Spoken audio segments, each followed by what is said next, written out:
आतापर्यंत आयुष्यात खूप येऊन गेल्या मुली, स्वतः वडापाव खायला आलोय मी कवी आबोली. काय वडापाव पाहिजे का तुम्हाला? वडापावच्या दुकानावर आले आहे मी वडापावच खाणार. तू येडे बोकाचा, मला इथं चिकन थाळी कुठून देणार? तुम्ही तोंड बंद करा, तोंडात जाईल माशी.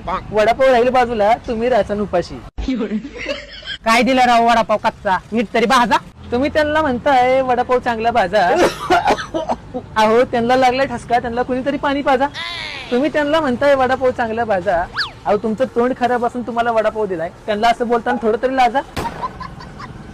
ओ कमी घ्या हे तुमचा वडापाव.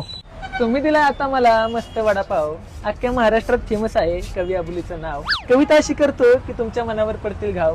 आणि आज मला बिल मागू नका, कारण की तुम्ही आहे माझा भाव. अशा कविता केल्यामुळे मी खूपदा पहिले येरोडा जेल. पहिली ते चौथी मी आतापर्यंत कधीच झालं नाही फेल. आणि ह्यांचा वडापाव खाताना जरा विचार करा, कारण की हे वापरतात खूप दिवसाचं तेल.